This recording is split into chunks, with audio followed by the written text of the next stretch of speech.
Tollywood young rebel star Prabhas తన 40వ పుట్టినరోజుని నిన్న జరుపుకున్న విషయం తెలిసిందే. అయితే పుట్టినరోజు పండుగకు విదేశాల్లో ఉన్న రెబెల్ స్టార్ అక్కడి తన కుటుంబ సభ్యుల సమక్షంలో తన పుట్టినరోజుని చాలా సాదాసీదాగా జరుపుకున్నట్టుగా సమాచారం.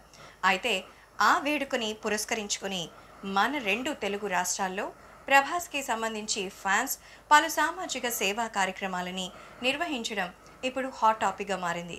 చిన్న సినిమాగా రిలీజ్ అయిన ఈశ్వర్తో మొదలైనటువంటి ప్రభాస్ సినీ ప్రయాణం మొన్నటి సాహో వంటి భారీ మూవీతో సక్సెస్ఫుల్గా మరి ముందుకు సాగిపోయింది.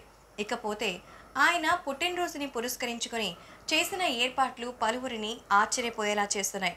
మరి పలువురు టాలీవుడ్ మరియు ఇతర భాషల ప్రముఖులు సైతం ఆయనకు సోషల్ మీడియా తరపున పుట్టినరోజు విషెస్ని తెలియచేయడం విశేషమనే చెప్పాలి.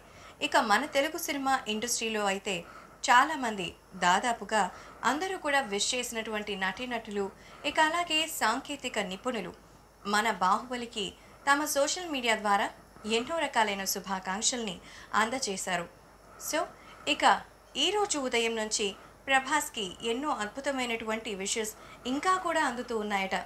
హ్యాపీ బర్త్డే ప్రభాస్ అనేటువంటి హ్యాష్ ట్యాగ్తో ట్విట్టర్లో విపరీతంగా హల్చల్ చేయడంతో ఆయనకున్న క్రేజ్ చూసి పలువురు బడా బాలీవుడ్ నటులు సైతం ఎంతో ఆశ్చర్యాన్ని వ్యక్తం చేశారు.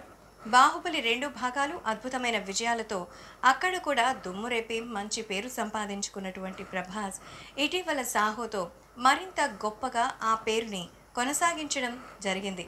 టాలీవుడ్ కంటే కూడా బాలీవుడ్లో సాహో విజయం కావడానికి కారణాలు కూడా ఇవే. ఇక ప్రస్తుతం ప్రభాస్ జాన్ అనే సినిమాలో హీరోగా నటిస్తున్నారు.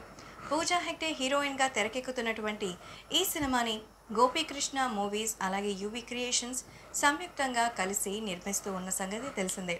ఒక పీరియాడికల్ లవ్ స్టోరీగా తెరకెక్కుతున్నటువంటి ఈ సినిమాకు జెల్ మూవీ రాధాకృష్ణ దర్శకత్వం వహిస్తూ ఉన్నారు. మరి ఈ సినిమాకి సంబంధించి మరి వచ్చే ఏడాది ద్వితీయార్థంలో ప్రేక్షకుల ముందుకు రాబోతోంది. మరి ఆ సినిమా ఎన్ని రకాలైన సంచలనాలు సృష్టిస్తుందో చూడాల్సిందే. ప్రస్తుతానికి ప్రభాస్ షాక్ మాత్రం బాలీవుడ్లో కంటిన్యూ అవుతోంది. మేము చేసే వీడియోస్ మీ మొబైల్కి నోటిఫికేషన్గా రావాలంటే మా ఛానల్ని సబ్స్క్రైబ్ చేసుకొని పక్కనే ఉన్న బెల్ ఐకాన్ని యాక్టివేట్ చేసుకోండి.